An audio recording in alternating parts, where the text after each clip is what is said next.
Joe Rogan, the unmistakable voice of the UFC and one of the most influential figures in combat sports, is stirring the pot once again.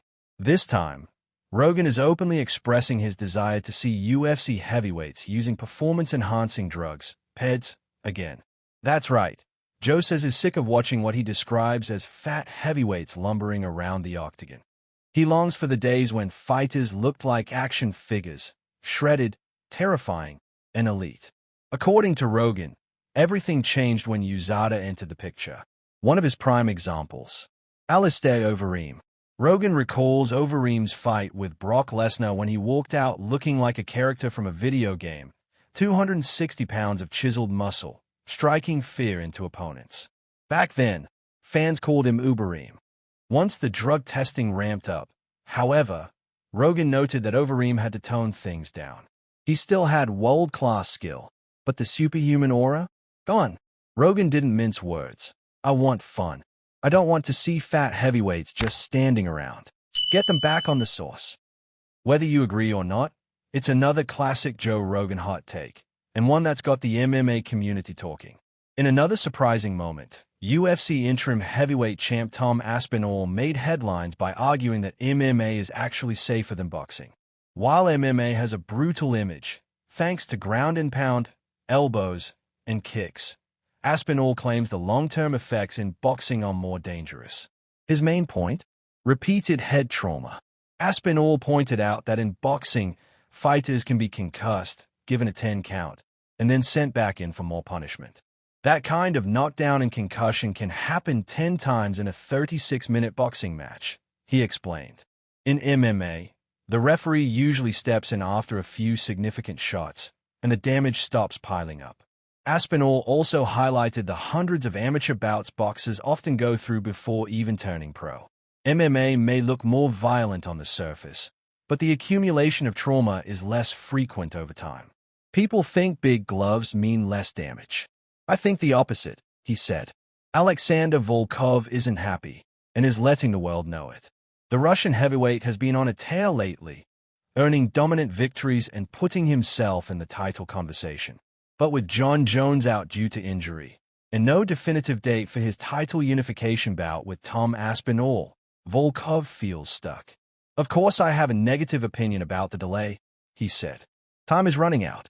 At 35 years old, Volkov knows he doesn't have forever in this sport, and every month of inactivity reduces his chances of a title shot. He didn't place all the blame on Jones, though. Instead, he focused on the UFC. Jon knows he'll be valuable to the UFC in any case, and he takes advantage. But it's the UFC that allows him to behave this way. Volkov makes a strong point about UFC's favoritism, how certain champions hold up entire divisions. Until Jones is back and the title picture clears, fighters like Volkov remain in frustrating limbo. Talk about a twist. Daniel Cormier has expressed interest in coaching ALF Global, the Russian version of the Ultimate Fighter, alongside none other than Jon Jones. Originally, Nate Diaz was supposed to be the star coach, but after a rumored brawl on set, Diaz walked away.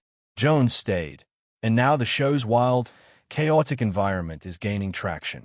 Cormier admitted he initially declined the offer but now regrets it. Man, this is crazy out here. I should have done the show, he said. Jones himself described the show as chaotic, mentioning insults, weapons, and street fighters with little respect for traditional martial arts values. With DC now showing interest, fans are speculating. Could this set up a Jones versus Cormier trilogy, first as rival coaches, then in the octagon? Time will tell. Okay, not really, but kind of. Jon Jones, currently coaching on ALF Global, has been spending time with internet sensation Hasbullah Mondov. In a recent interview, Jones joked about getting kicked in the mouth by Hasbullah, even revealing he had a bloody lip from their playful sparring. He's strong. He knows how to fight, Jones said with a laugh.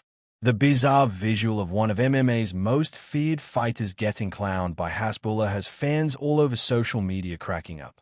Now for our final, and arguably most important, story. Is Islam Makhachev planning to retire after his fight with Jack Della Maddalena? Rumors have been swirling, especially if Makhachev manages to capture a second belt. But teammate and close friend Josh Thompson doesn't believe the Dagestani lightweight champ is ready to hang up the gloves just yet. "I think he'll defend the belt one more time," Thompson said. "The right opponent could keep Islam in the game, especially names like Kamaru Usman or the undefeated Shavkat Rakhmonov. Islam, now 34, wants to retire on his own terms, not after a bad loss. He doesn't want to sound done after getting knocked out. He wants to go out on top." Thompson also noted that Islam won't be motivated to fight someone like Ian Gary, calling Gary's style run around the cage. Makhachev wants real challenges, fighters who bring the fight and elevate his legacy. From Rogan's PD nostalgia to Jon Jones getting kicked by Hasbullah, the MMA world is as chaotic and entertaining as ever. Whether it's Volkov calling out favoritism, Aspenol changing minds about fighter safety, or Islam's possible exit plan, there's no shortage of headlines. So what do you think? Should Cormier take that TUF coaching job? Will Islam retire if he wins a second title? And should Hasbullah finally get that UFC contract? One thing's for sure, MMA never sleeps, and neither does the drama.